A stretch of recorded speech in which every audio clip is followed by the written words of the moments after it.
احمد بن حنبل علیہ رحمہ نے اپنی کتاب الزہد کے اندر بڑی تفصیل کے ساتھ ایک واقعہ ذکر کیا ہے کہ قوم بنی اسرائیل میں ایک بڑا عابد زاہد شخص تھا جو ہمہ وقت اللہ رب العالمین کی عبادت میں مصروف رہتا تھا اور لوگوں کی اصلاح کے لیے میدان عمل میں بھی رہتا تھا۔ تو کچھ بدمعاش قسم کے لوگوں نے اوباش قسم کے لوگوں نے آپ کو بدنام کرنے کا ایک منصوبہ بنایا اور اس منصوبے کے لیے انہوں نے ایک فاحشہ بدکار عورت کا انتخاب کیا کہ وہ ان کے پاس جائے اور ان کو بہکائے اور ہم اس کو ذلیل کر سکیں، اس اللہ کے ولی کو۔ وہ عورت رات کے وقت جاتی ہے، سردیوں کا موسم ہے، بارش ہو رہی ہوتی ہے، اس عابد زاہد شخص کے گھر کے باہر کھڑی ہو جاتی ہے اور آوازیں دینا شروع کر دیتی ہے کہ اللہ کے بندے مجھے پناہ دے دو، باہر سردی بہت ہے، بارش بہت ہے، میرے لیے سر چھپانے کے لیے کوئی جگہ بھی نہیں ہے، لہذا مجھے اپنے پاس رہنے کے لیے جگہ دے دو۔ وہ اللہ کا ولی اپنی عبادت میں مصروف اندر کمرے کے اندر ہے، اس باتوں کی طرف کوئی توجہ نہیں دیتا، لیکن بالآخر جب بات آگے چلی جاتی ہے اور وہ واسطے دینا شروع کر دیتی ہے تو وہ اللہ کا ولی دروازہ کھول دیتا ہے اور اس عورت کو اپنے گھر آنے کی اجازت دے دیتا ہے۔ تھوڑی دیر گزرتی ہے تو عورت جس منصوبے کے لیے آئی تھی وہ اشارتاً کنایتاً اس اللہ کے ولی کو گناہ کی دعوت دیتی رہی، لیکن وہ اللہ کا ولی مصلی کے پر کھڑا اپنی عبادت میں مصروف ہے۔ پھر اس نے زبان سے دعوت دینا شروع کر دی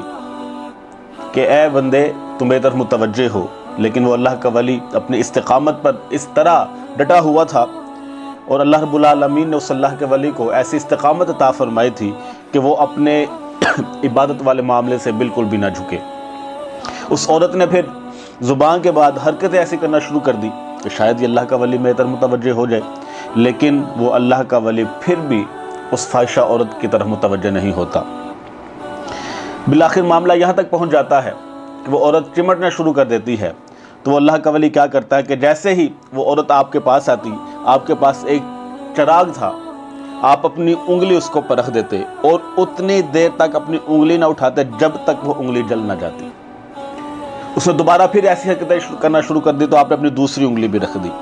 پھر اس نے حرکتیں شروع کی، آپ نے تیسری انگلی بھی رکھ دی، چوتھی بھی رکھ دی، پانچویں بھی رکھ دی، حتیٰ کہ دونوں ہاتھوں کی 10 کی 10 انگلیاں اس اللہ کے ولی نے آگ پر رکھ کر جلا دی۔ جب اس فاحشہ عورت نے، بدکارہ عورت نے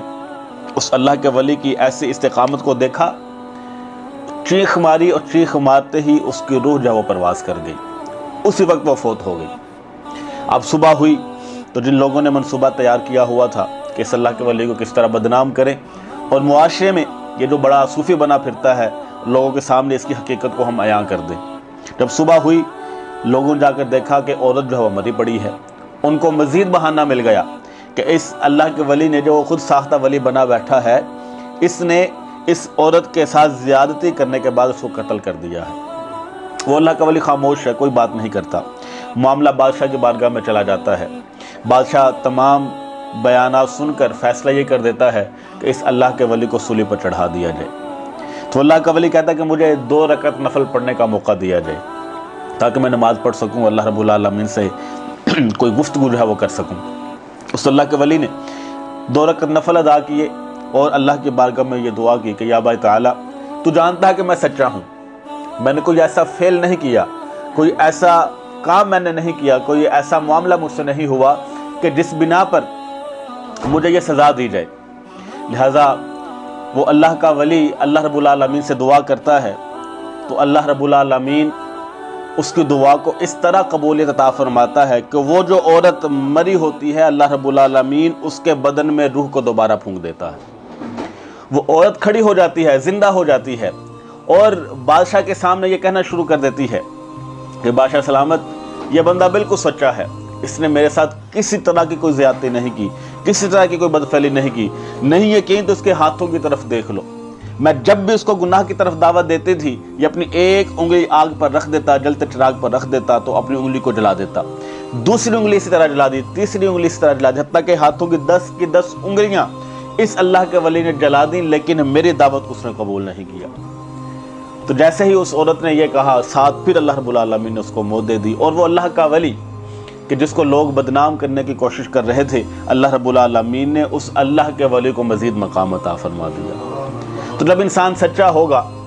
اس کے دل کے اندر کسی قسم کی کوئی برائی نہیں ہوگی، تو اللہ رب العالمین بھی پھر اس بندے کی مدد کے لیے خود شامل حال ہو جاتا ہے۔